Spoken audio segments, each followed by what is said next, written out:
Il est des mots que notre époque regarde avec suspicion, comme s'ils portaient en eux une menace silencieuse. L'ennui de cela.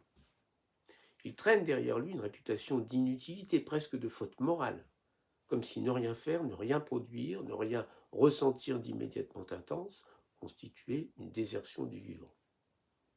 Et pourtant, à y regarder de plus près, l'ennui n'est peut-être pas une absence, mais une porte discrète, exigeante, et d'autant plus précieuse qu'elle se refuse à qui la fuit. Apprendre à s'ennuyer, c'est d'abord accepter une forme de dépouillement. C'est se tenir là, face au temps nu, sans l'habiller de distraction, sans le meubler de bruit. Le monde moderne, dans son empressement, nous a habitués à combler chaque interstice.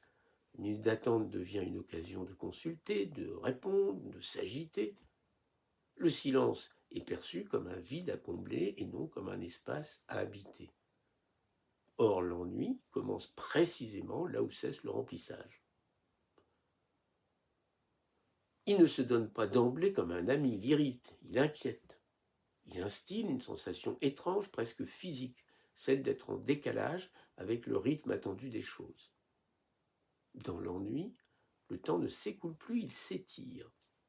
Chaque seconde devient perceptible, presque pesante.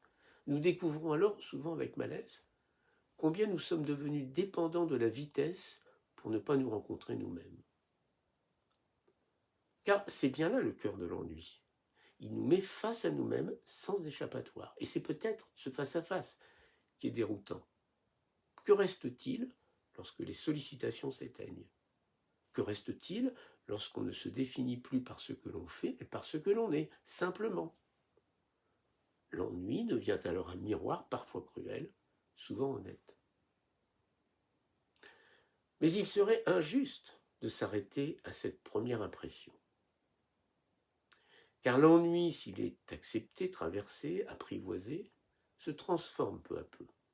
Il cesse d'être une gêne pour devenir une respiration. Dans cet espace libéré, quelque chose de plus subtil peut émerger, la pensée lente, la rêverie, l'attention fine aux détails.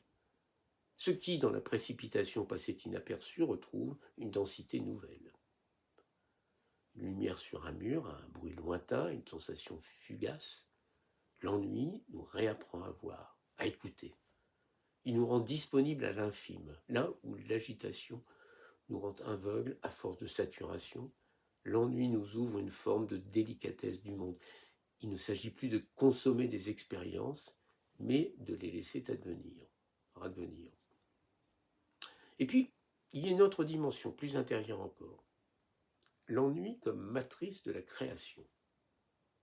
Les grandes idées, les intuitions fécondes, les élans inattendus naissent rarement dans la dispersion. Ils surgissent dans ces moments flottants où l'esprit, libéré des contraintes immédiates, se met à vagabonder. L'ennui devient alors un terrain fertile, une jachère nécessaire où les pensées peuvent se déposer, se mêler, germer. Il y a dans l'ennui une sagesse discrète. Il nous apprend la patience, vertu devenue étrangère. Il nous rappelle que tout ne doit pas être immédiat, que le sens ne se livre pas toujours dans l'instant.